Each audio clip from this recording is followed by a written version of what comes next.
some way, it's almost like disclosure is just going to be a matter of attrition. We're just going to all go, oh, yeah, you know a story. Oh, yeah, you know a story. You know, okay, you know what's happening. And we all know what's happening. And it's happening. So you think it's the 100 figures of at some Sort point? of. Something that's sort of getting to be that way. I mean, this is, God, how long ago was this? This was like maybe 7 years ago. I was in a store with some friends.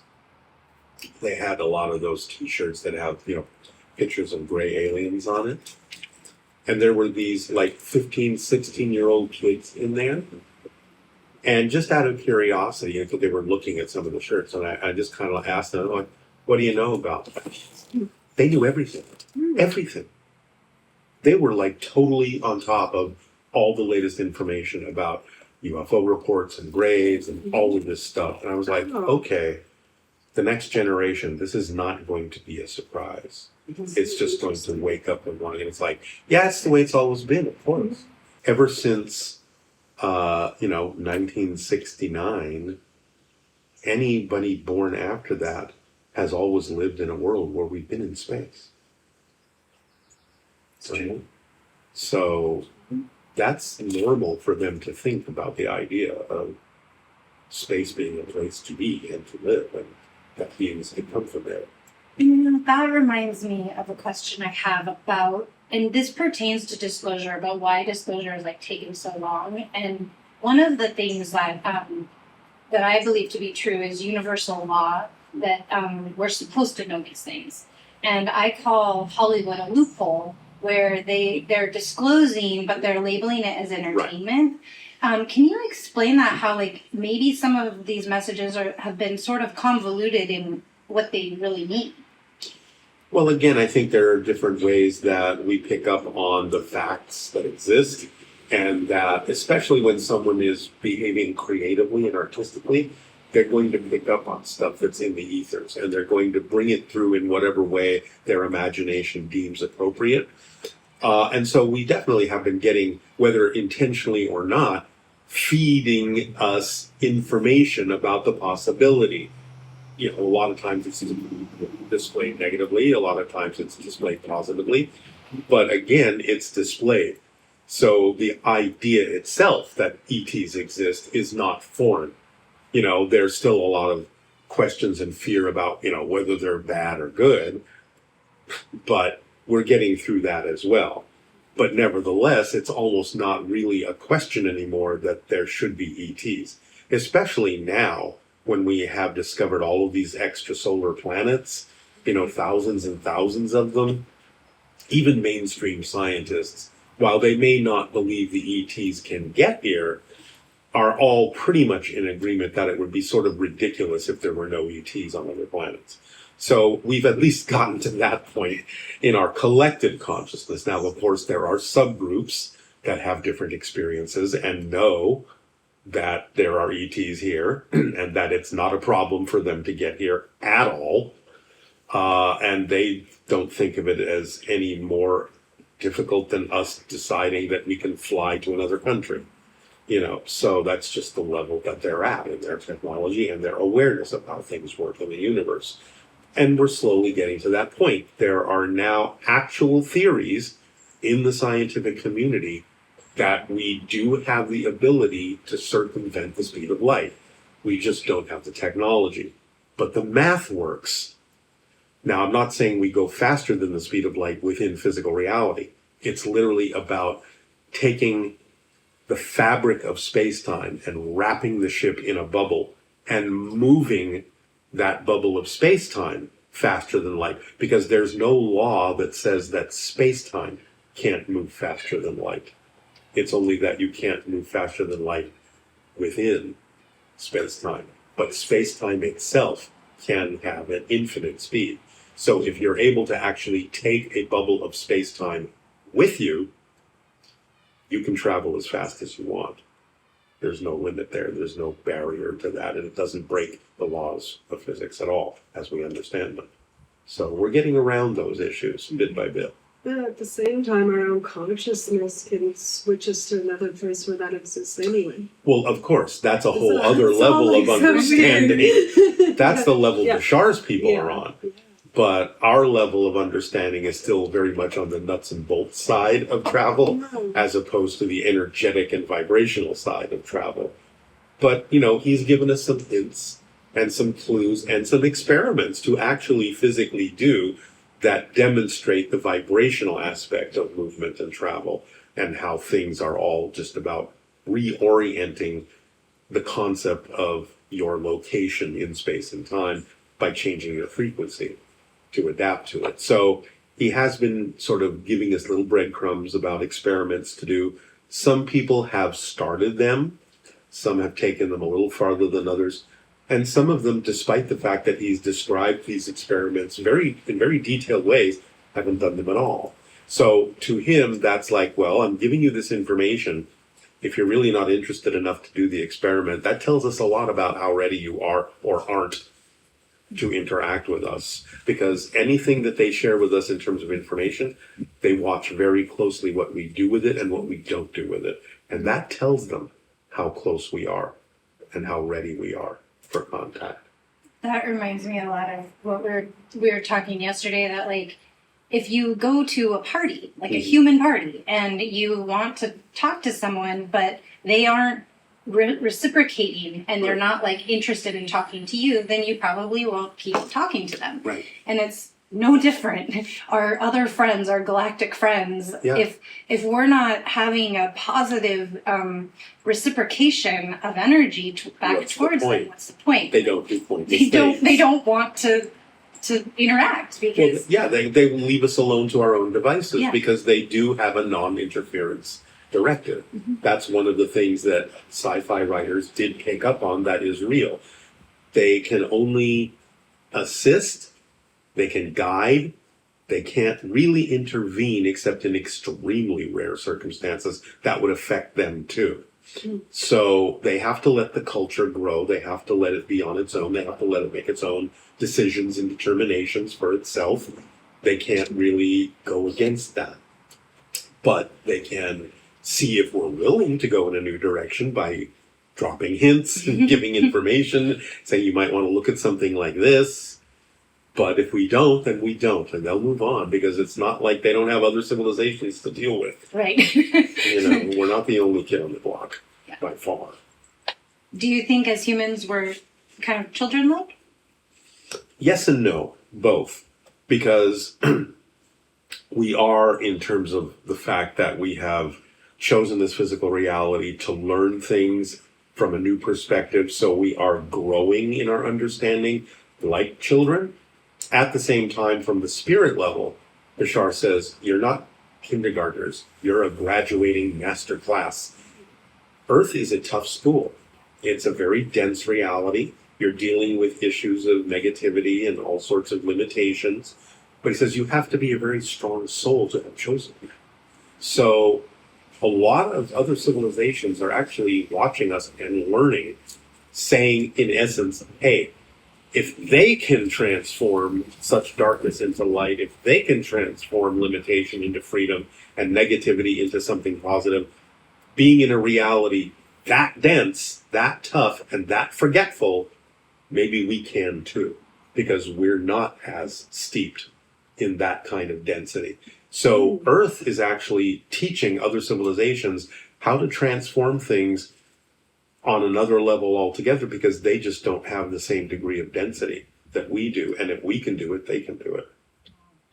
How many beings do you think are hanging out here with us on Earth? Well, that's a kind of an open-ended question because it's hard to say how many might just sort of observe and pass through when they don't really have a strong connection.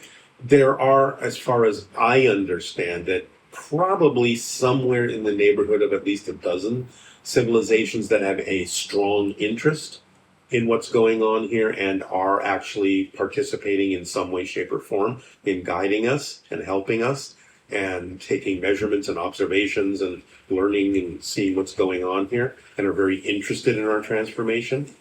That number may be off one way or another, but there are probably many, many more that do pass through, take a look. Maybe we're not their cup of tea and they move on, or, they check in now and then, and see what's happening out of curiosity.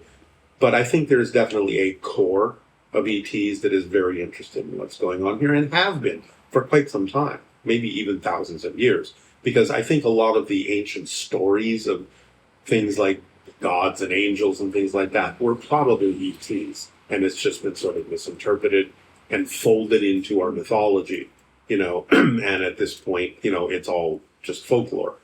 But I do think some of those stories were probably representative of encounters, and are now part of our mythos, And I think one of the biggest surprises we may have when disclosure happens is to find out, oh, that was actually an extraterrestrial. We'll be told, no, that wasn't just a story, that was really happening, Because it's interesting, one of the things Bashar has been saying for quite some time, and I just recently heard a psychic confirm this independently, is that when open contact does occur, one of the gifts the ETs will be giving to us is a record of our entire history that we have been, a holographic record, literal recordings. Wow. We can watch what happened in ancient Rome. We can watch what happened in Atlantis. We can watch other civilizations that have lived on the earth that we know nothing about. They will literally give us, here's your history. So now you know where you came from and where you're going. So he has said that's one of the gifts they will give us is take a look. I've heard that before we incarnate, we're kind of flashed this holographic images of things that are on our path for this. Yeah, we plan lifetime. out our path, generally speaking. Yeah. And I always wonder, is like deja vu, is that when you see that marker that can your be soul one of the reasons for deja vu. I actually think there are a few reasons why deja vu as an experience can happen, and that's one of them. Mm-hmm. Yeah, you can suddenly have an awareness, like I said, of broadening your bandwidth and suddenly picking up on, oh, I planned this out, but you know that unconsciously.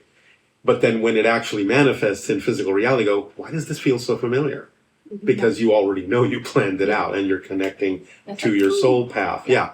Another reason that can happen is the idea, like we talked about, of parallel realities, where there's another version of you, so to speak, that is living maybe a slightly different time frame from what you're living, but a very similar life. And so maybe that version is a little ahead of this version, like two programs on television that are slightly, this one started at 9:30, but this one started at 10.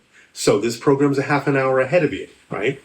So you can have another reality that is, another version of you that's experiencing something similar, but they might be a year or two ahead of you. And when you catch up, it's like, oh, I'm picking up on another parallel version of me that has already lived this, but that's why it feels familiar, yet I'm only just experiencing this for the first time. So tapping into your soul path can be one reason. Tapping into a parallel reality that's similar but off track a little bit can be another reason for deja vu, and there might be other reasons as well. But those are, again, side effects of the broadening of our bandwidth, the picking up on other realities. We did an interview a week ago. Time is really weird, maybe a few weeks ago, Yes, where we were talking to someone who channels euphorics. And he said there are like 12-dimensional beings. And he had mentioned that, because I asked about dimensions, like how many dimensions there were. And he said, well, humans want to have these hard and fast rules, but things are fuzzy, kind of. Like, it's not always so. Yeah. Can you comment on how, like, the interpretation we interpret these things as humans? There are infinite dimensions, but we turn them into compartments as we need to understand them from our point of view. So again, it's kind of like, look at the visible spectrum of light. It's all electromagnetic energy, but we can have red, and that's a certain frequency. And we can have orange and yellow and green and blue and indigo and violet and ultraviolet and infrared below that and X-rays above that. So we've taken what is essentially a continuous stream of electromagnetic energy, a continuum, and we have said, okay, we perceive this particular frequency as this color. That's how we need to relate to that part of the electromagnetic spectrum here in physical reality for our own purposes. While there are different frequencies that represent different dimensions, sometimes the division lines between them might be relatively arbitrary, and we might, from our physical perspective, say, oh, there are 5 dimensions here, or 10 dimensions here, or 12 dimensions here that fit our math and all that. Another reality might say there's 26. Another reality might say there's 33. Another reality might say, no, they're infinite, or they all blend together. It's all one dimension, and you're looking at it from different points of view, and that's what you get. So it's a little bit arbitrary. The other thing is that when people talk about dimension and density, there's a lot of confusion about that. Bashar has sort of likened it to the idea of states and countries. So density is like a state within a country, and you can go from one density to another density in the same dimension, like you can go from one state to another state in the same country. But dimensions are like different countries. That's how we've sort of broken it up. Okay. So we are going ostensibly from what most people have called the 3rd density to the 4th density, but it's all happening within the 4th dimension of 3 of space, 1 of time, what we call physical reality. But when we cross into 5th density, we're actually going into the 5th dimension, which is non-physical, which is the spirit realm, and so on and so forth. So density is like a range of frequencies within a dimension. Dimensions are whole other realities altogether. That's how he's likened it anyway, as an analogy, states and countries. And we are tapping into our spirit selves in non-physical 5th or 6th dimensional energy. So the idea is we're going into 4th density, we're 3rd density beings tapping into 5th density energy to create 4th density beings in the middle.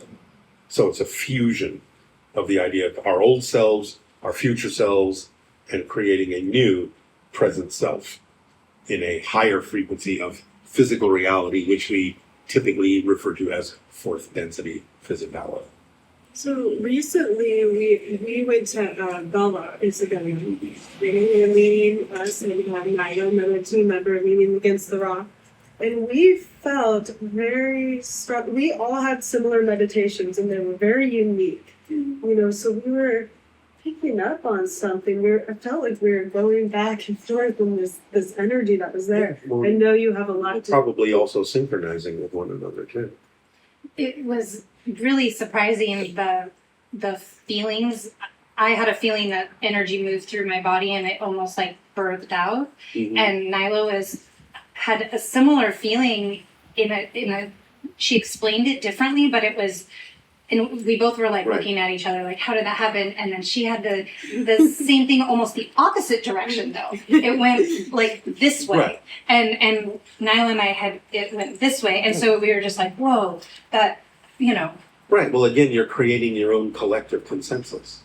You're harmonizing and synchronizing with one another, but then you each have your own interpretation of that. But you're experiencing something similar.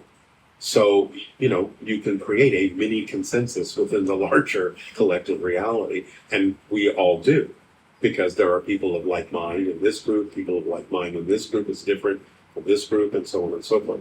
So there are many collectives within the larger collective. So do you think we were giving ourselves a permission slip because we are at a place that we felt was very special and sacred and energetic, Absolutely. and then it allowed us to open up a little more? Of course, that's what permission slips are. You do something that is a ritual, a technique, an object that allows you to give yourself permission to be more of who you are. And that's how we use them. That's what physical reality is for. It's a reflection. It's a mirror. You know, one of the things that got downloaded to me the other day that actually hasn't even come out specifically in the channelings yet is, if you want to just use the term God, source, whatever you want to call it, God is a mirror. It's a reflection. So whatever we put out is what we get back.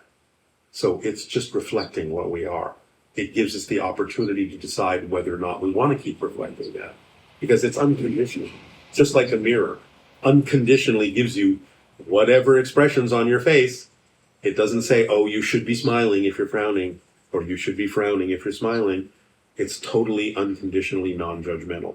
It just gives you what you put out. That just I want to ask one more question about, let's use Bell Rock as an example. When we go to certain locations, Mm-hmm.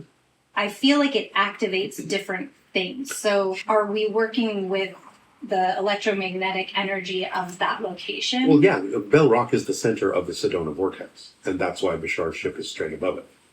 So, yeah, it's an electromagnetic phenomenon that amplifies whatever you bring with you into it.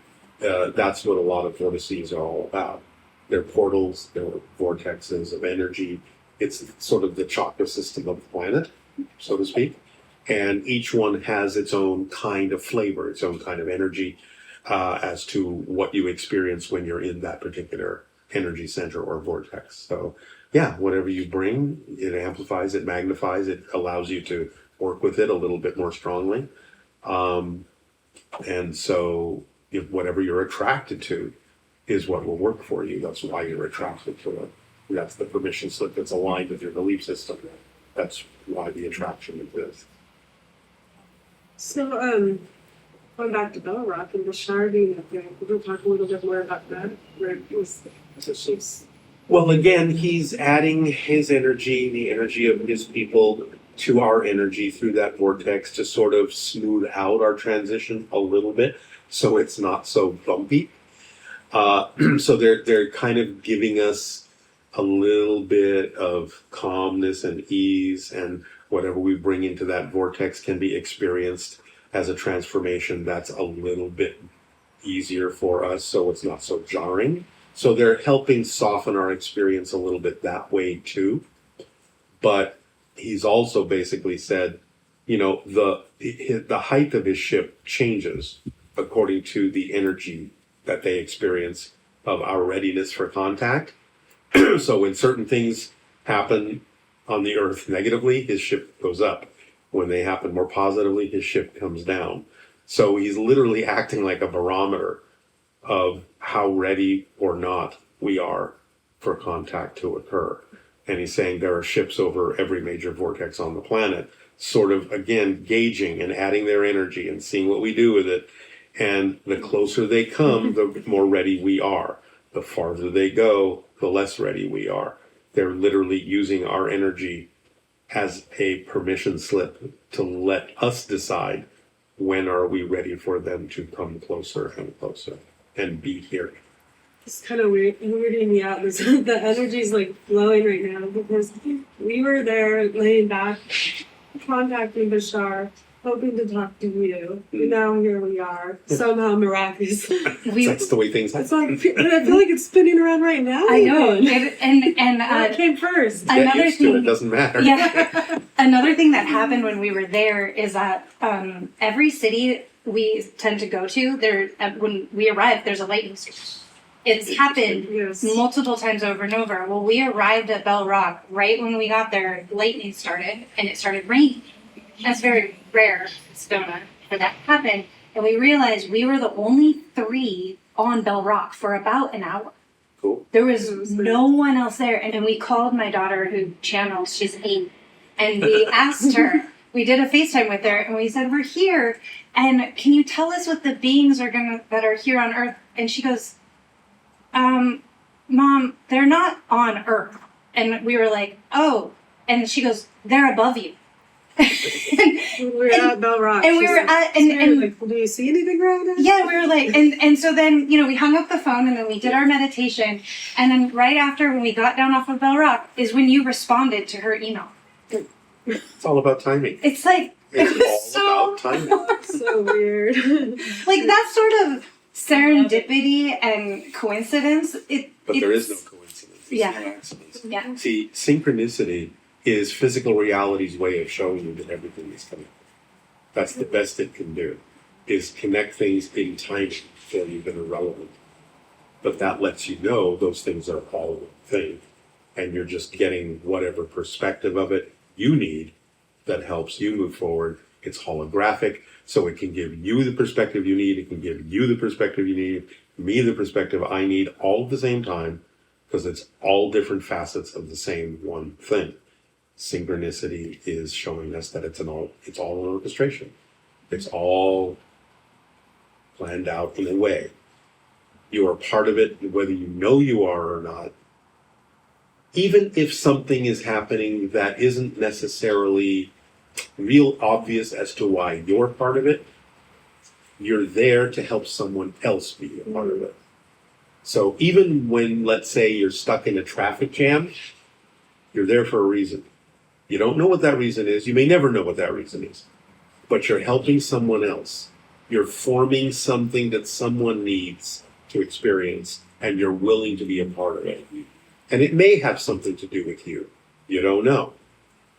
Because the orchestration happens on many levels.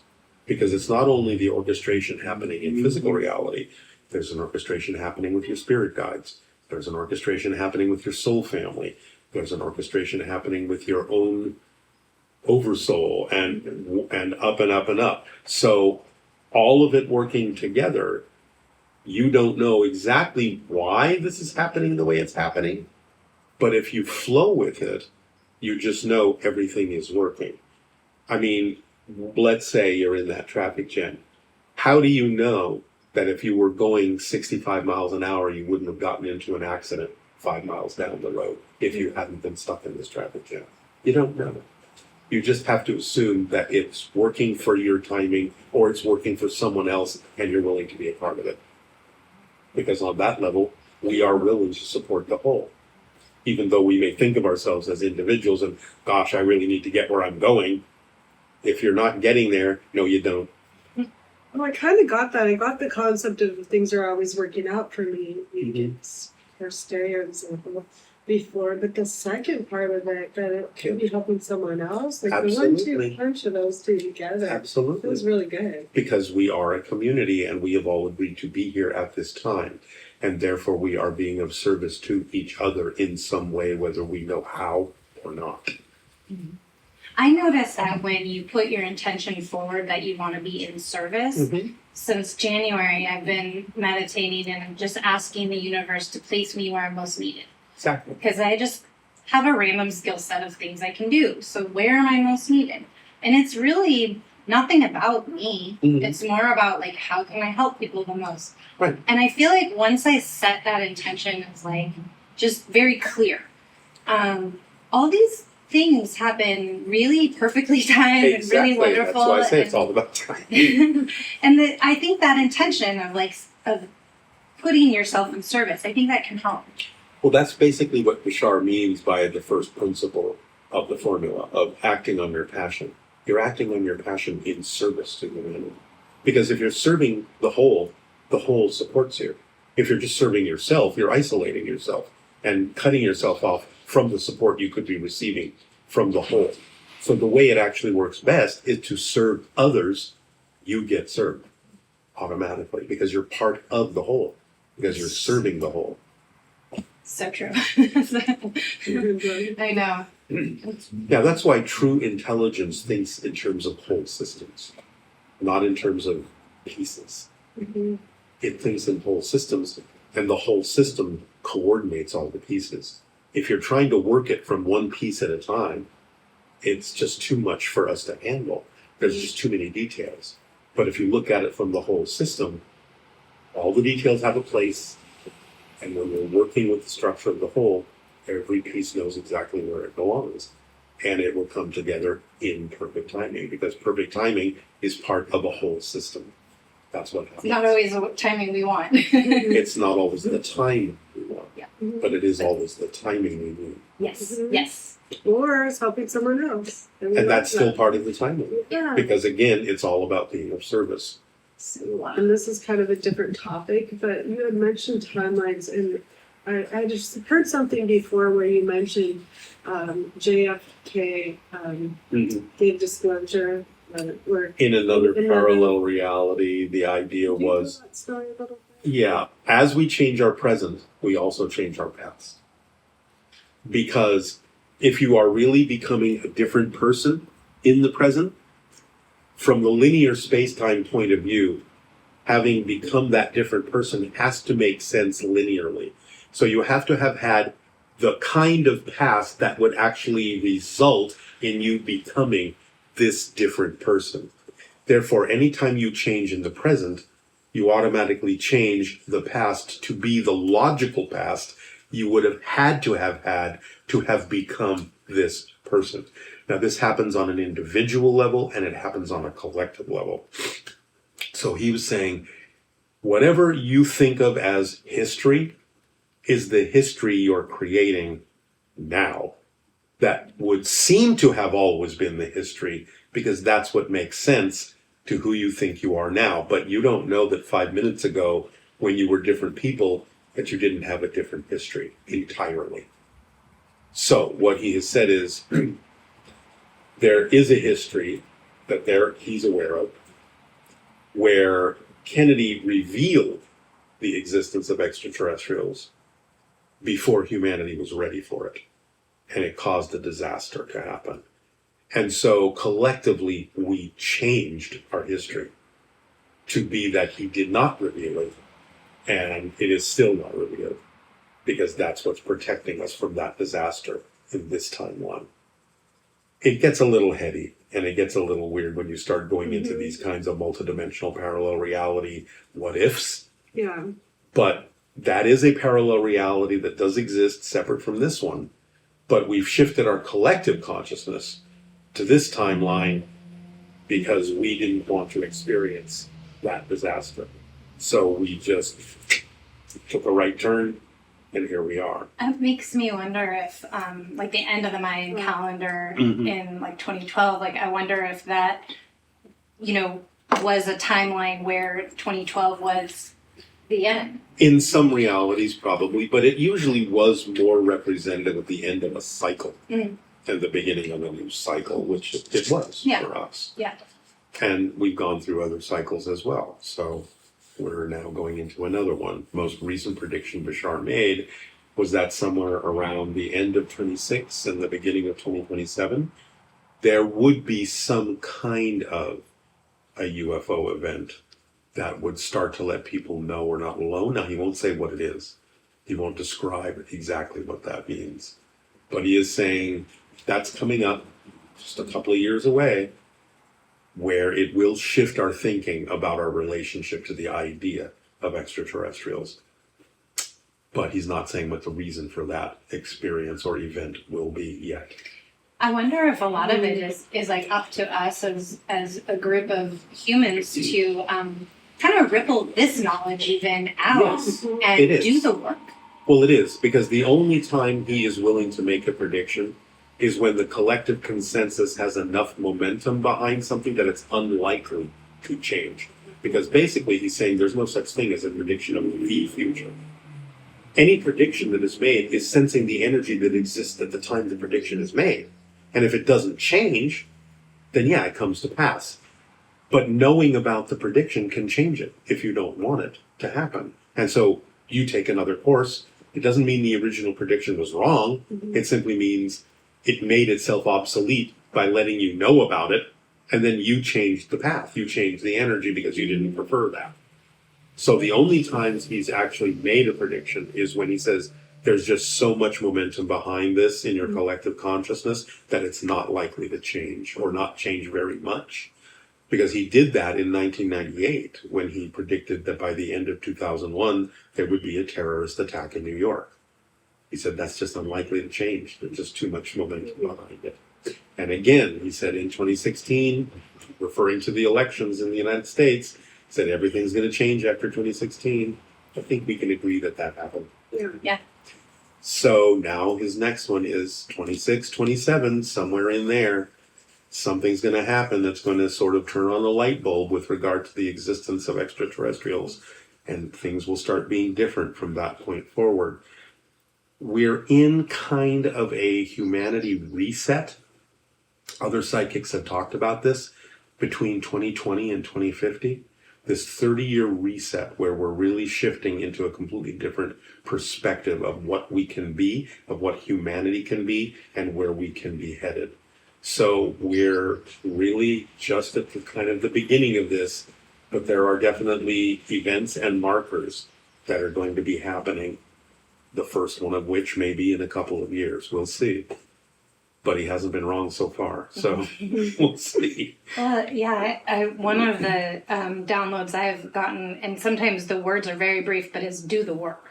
Oh yeah, walk your talk. Yeah, do the work. Do the work. Yeah. And we hear as we're interviewing other people, like a message that we're getting from different parts of the world is to share the information. Mhm. There's no hoarding is, I guess the word I'm looking for could be something else, but hoarding the information or keeping it to ourselves or compartmentalizing it. Right. It's sharing like all our experiences, ET sightings, all the stuff we have with each other. And the more, like you said, the more that we share it as a group, we keep just doing this and talking and stuff. Well, Collective. Yeah, it just becomes normal information, you know. It's like I told you, like those Yeah. 15-year-olds. Oh yeah, we know all about that. But it's normal to them that aliens exist. Do you think when this event happens, this contact event, do you think at that moment that energy is so strong, well, that our history will change? I believe it will. Because again, anytime we change, our history changes. It's just that we But collectively, like the biggest, Yes. like map. well, Yeah. to some degree, yes. But again, whether we know that it's changed or not is the issue. We'll just, oh yeah, that's the way it's always been. Yeah. That's the way history is in our mind. That's just the way it's always been. Right now, like you brought up the Kennedy thing. Kennedy was assassinated in 1963.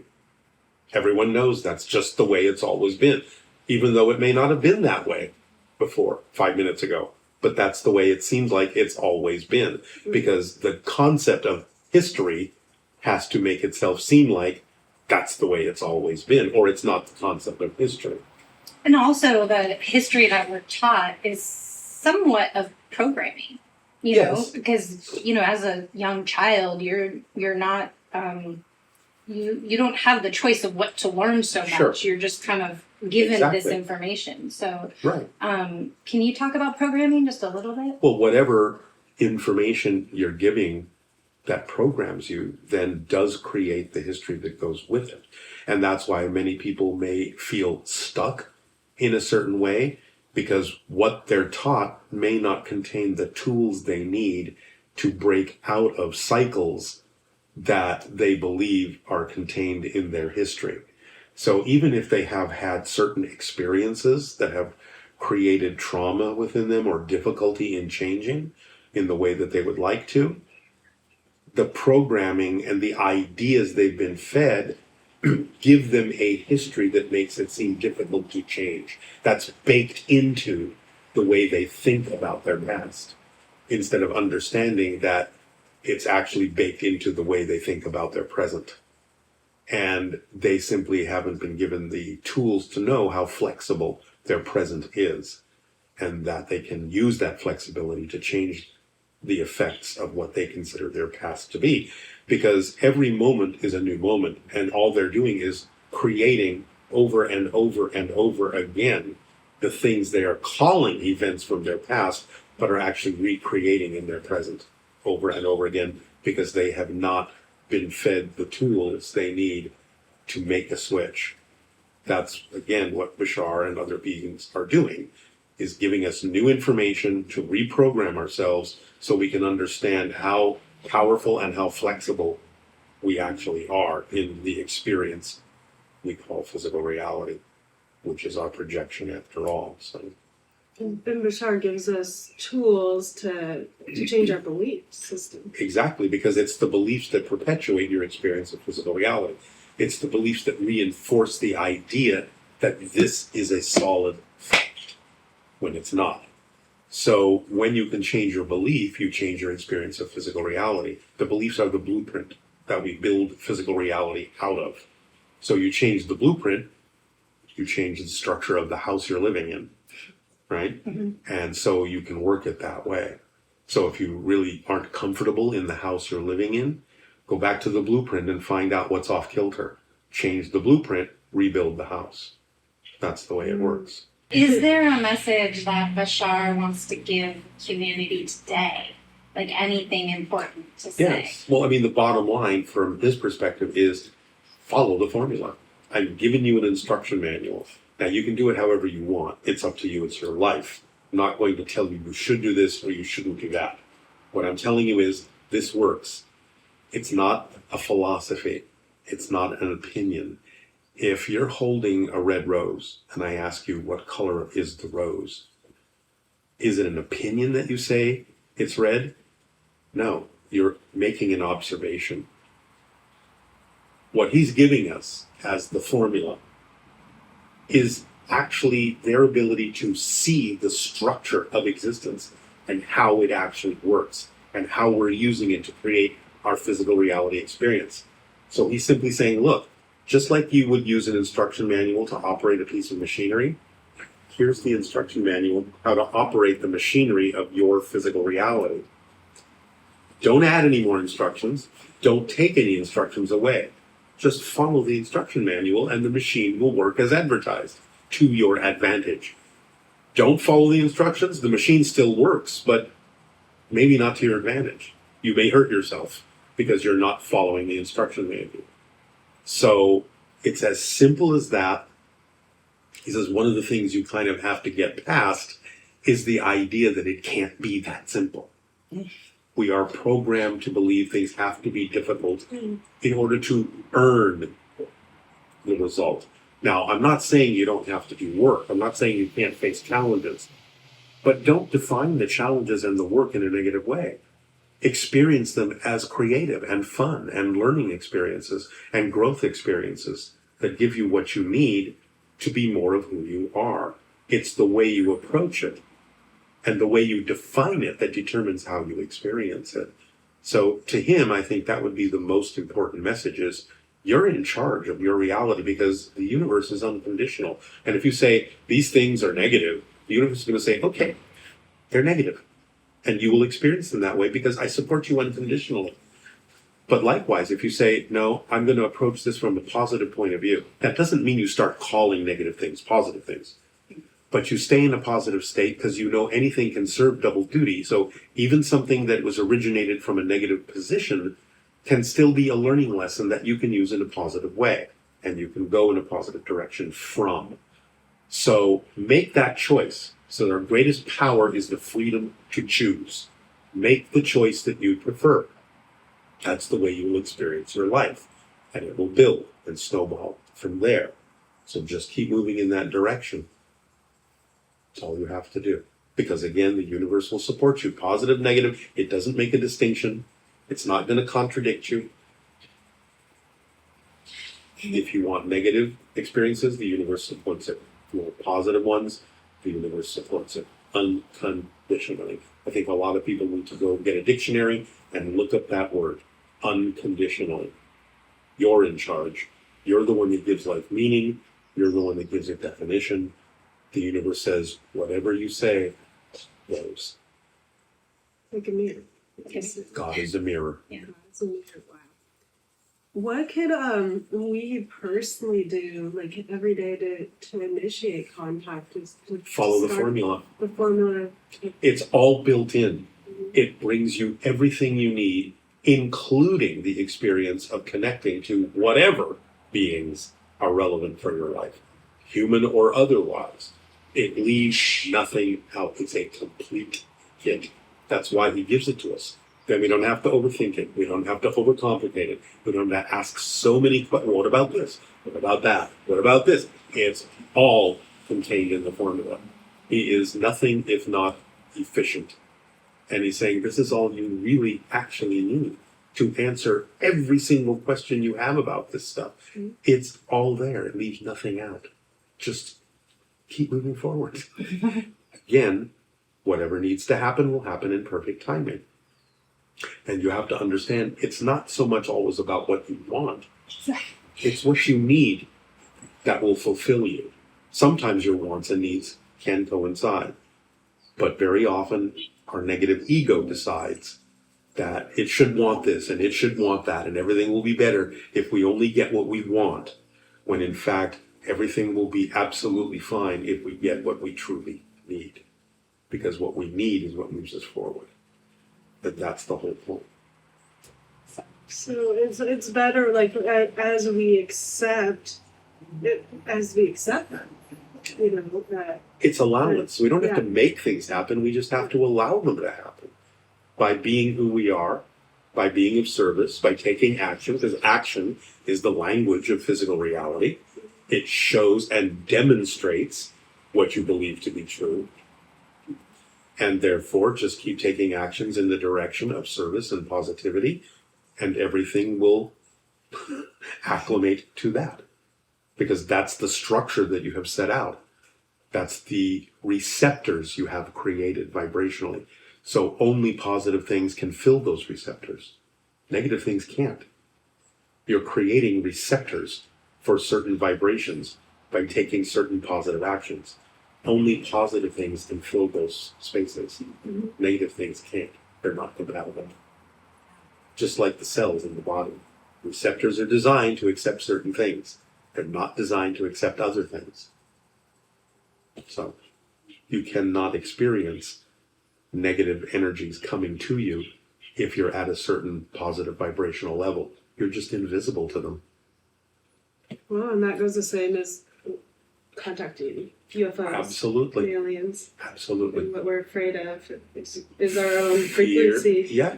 What you're afraid of is the things you haven't come to terms with within yourself that exposure to a higher frequency brings to the surface that you're not ready to face. And therefore you go into shock and you go into fear. And again, that's why they stay at arm's length. They don't want to shock us. They want us to calmly come into self-realization with that. Because again, otherwise, what's the point?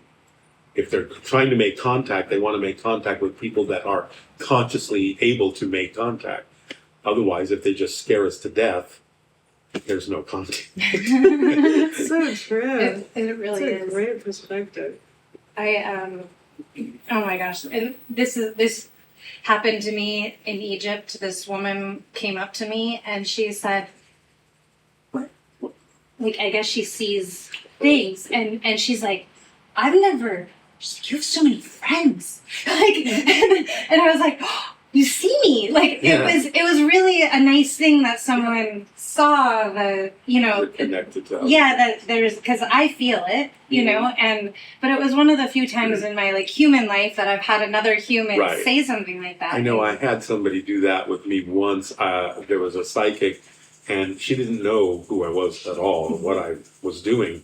And she just said, "I just have the most unusual thing to say to you, and it's going to sound really odd." And I said, "Well, that's okay." She said, "It's like you have two brains.